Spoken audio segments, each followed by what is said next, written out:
खेड़ली नगर पालिका के द्वारा बिना किसी आदेशों पर स्टेशन के समीप श्वेतांबर पालीवाल जैन मंदिर की सुरक्षा के लिए लगाई गई फेंसिंग और चबूतरों को तोड़ दिया गया है, जिसको लेकर सकल जैन समाज सहित अन्य समाजों की भावना आहत हुई है और कार्रवाई की निंदा भी की गई है।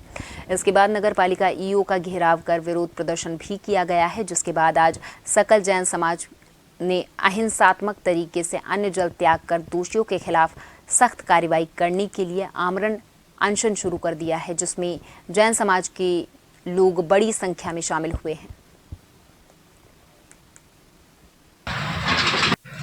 कल नगर पालिका खेड़ली द्वारा सुबह 6 बजे जो बिना परमिशन के और बिना किसी सूचना के समाज के किसी को कोई सूचना नहीं दी गई और नाजायज ढंग से तोड़ धार्मिक स्थल पर की गई, उससे लोगों की भावनाओं को बहुत आहत हुए हैं और समाज भी इससे बहुत आहत हुए हैं, क्योंकि उनके ऊपर ये बहुत एक बुखारा घात किया गया है।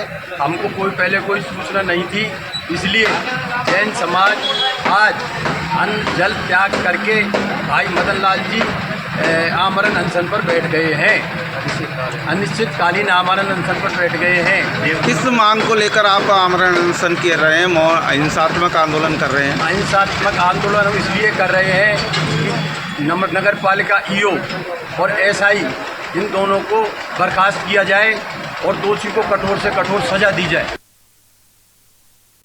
और इस खबर पर हमारे साथ हमारे संवाददाता हिकलेश अधिक जानकारी के साथ फोन लाइन पर जुड़ गए हैं। हिकलेश, आपसे समझना चाहेंगे कि जानकारी चाहेंगे मुख्यतः कि सकल जैन समाज ये जो आंदोलन कर रहा है क्या मुद्दा है और अभी तक इस पर क्या संज्ञान पुलिस की तरफ से लिया गया है? हिकलेश जी, आपको बताना चाहूंगा कि ये मामला कल बुधवार सुबह का है कि नगर पालिका के द्वारा बिना किसी सक्षम अधिकारी के तोड़ने के आदेश नहीं होने के बावजूद नगर पालिका के सफाई निरीक्षक द्वारा कुछ लोगों को ले जाकर जीसीबी के द्वारा जो धार्मिक आस्था का केंद्र माना जाता है जैन मंदिर, उसने अपनी सुरक्षा के लिए मंदिर के नीचे रेलिंग लगाई हुई थी और चबूतरे बनाए हुए थे, तो बिना किसी सक्षम अधिकारी के और उसको तोड़ दिया गया। उस समय लोगों का आवागमन भी नहीं था। जैसे ही जैन समाज के लोगों को उक्त घटना का पता चला, अन्य समाजों को पता चला, तो सबने ये धार्मिक भावना पर आघात बताते हुए और विरोध प्रदर्शन किया। वहीं मुख्य रूप से बताना चाहूंगा कि नगर पालिका के जो अधिशासी अधिकारी हैं प्रमोद शर्मा, वो सरकार के नियम और उनको बिल्कुल नहीं मानते हैं। वो अपने स्वयं का ही प्रशासन चलाना चाहते हैं। वो जबकि राज्य सरकार द्वारा सभी अधिकारियों और कर्मचारियों को पाबंद किया गया है कि अपने मुख्यालय पर रहें, लेकिन वो आज भी लगातार डेली अप डाउन जयपुर से खेड़ली करते हैं। तो उस समय जब ये घटनाक्रम हुआ था तब भी वो यूं नहीं थे। जैसे ही लोगों को पता चला कि वो गाड़ी से आने वाले हैं, तो वहीं जैन मंदिर है, वहीं रेलवे स्टेशन है, तो वहीं जैन समाज के महिला लोगों ने ईओ का घेराव भी किया और खरी खोटी भी सुनाई। तब ईओ ने यही बताया कि मुझे इस मामले की जानकारी नहीं है। तो ये सामने आने के बाद लगातार उस समय विधायक रमेश जी पहुंचे थे। उन्होंने जन भावनाओं की कद्र करते हुए आश्वासन दिया था कि आपके साथ अगर नाइंसाफी हुई है तो उसको न्याय दिलाया जाएगा।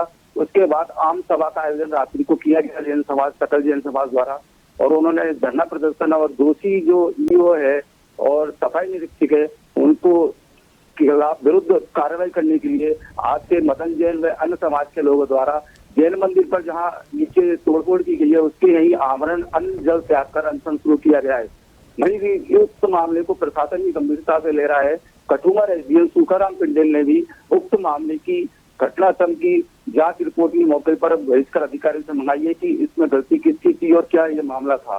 तो प्रशासन भी, क्योंकि संगीन मामला है धार्मिक भावना से, क्योंकि भारतीय जनता पार्टी की खुद हिंदुत्व को लेकर सनातनी सरकार है, तो सरकार भी ऐसा नहीं चाहेगी कि कोई अप्रिय वारदात या उग्र आंदोलन हो। तो इसको लेकर जिला कलेक्टर, एसडीएम वगैरह भी प्रशासनिक अधिकारी पूरे मामले पर नजर बनाए हुए हैं और लगातार जैन समाज की यही है कि हम अहिंसा के पुजारी है, तो अहिंसा के साथ लेकर आमरण अनशन कर रहे हैं और हमारा यही है अगर धीरे धीरे अगर इस पर कार्रवाई नहीं की गई तो यह आंदोलन उग्र भी हो सकता है और आसपास के जिलों से और प्रांतों से भी जैन धर्मावलंबियों का आने का संभावना है। बहुत बहुत धन्यवाद हिकलेश इस तमाम जानकारी के लिए। बहुत बहुत धन्यवाद। पालिका की एक तरफा कार्रवाई का विरोध सकल जैन समाज कर रहा है, हालांकि कई लोग इस दौरान अनशन पर भी हैं।